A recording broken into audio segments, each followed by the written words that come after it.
Praise the lord. క్రీస్తునందు ప్రియమైన సహోదరి సహోదరులారా, ఈ సాయంకాల సమయంలో మనం దేవుని యొక్క వాక్యాన్ని తెలుసుకుందాం. యేసయ్య మనందరిని ప్రేమిస్తున్నాడు. ఆయన నీ యందు ఒక చిత్తం కలిగి ఉన్నాడు, ఒక ప్రణాళిక నీ పట్ల కలిగి ఉన్నాడు. నిన్ను ఆయన ఆశీర్వదించాలని అనుకుంటున్నాడు. నిశ్చయంగా నీవు నీ చేతుల్లో కష్టార్జితం అనుభవించగలవు. నీ భార్య నీ లోగుట ఫలించు కొమ్మ వల్లే ఉంటుంది. నీ జీవితకాలం అంతా కృపాక్షేమములే కలుగు. నీ విశ్వాసం, నీ నిరీక్షణ, నీ యొక్క నమ్మకం బలపడి అనేక జనాములకు, అనేక ప్రజలకు సువార్త అందించుటపై దేవుని యొక్క బలమైన సాధనంగా దేవుడు నిన్ను వాడుకోబోతున్నాడు.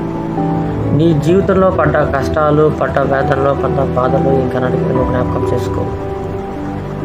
ఆయన నిన్ను ఆదరించి, నిన్ను ప్రేమించి నీ పట్ల ఒక నూతన ప్రణాళిక కలిగి ఉన్నాడు. కాబట్టి నువ్వు ధైర్యంగా ఉండు. దేని గురించి బాధపడకు, దేని గురించి చింతించకు. దేవుడు నీకు తోడే ఉన్నాడు.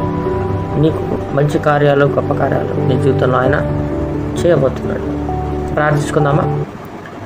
మిక్కిలి ప్రేమ కలిగిన మా ప్రియ పరలోకపు తండ్రి, నీకు నామానికి వందనాలు. ఈరోజు వాక్యం ద్వారా మాతో మాట్లాడినందుకు మీకు వేలాది వందనాలు, స్తుతులు.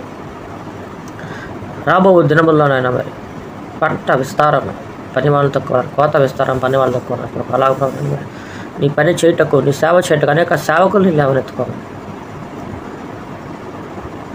ప్రజల జీవితాల్లోనైనా ప్రతి బాధని, ప్రతి వేదనని, ప్రతి కన్నీటిని, ప్రతి దుఃఖాన్ని తొలగించి నీ కృపలో ప్రతి ఒక్కరినైనా బలపరచమని యేసు నామంలో అడిగి పెట్టుకుంటాం తండ్రి. ఆమేన్. God bless you.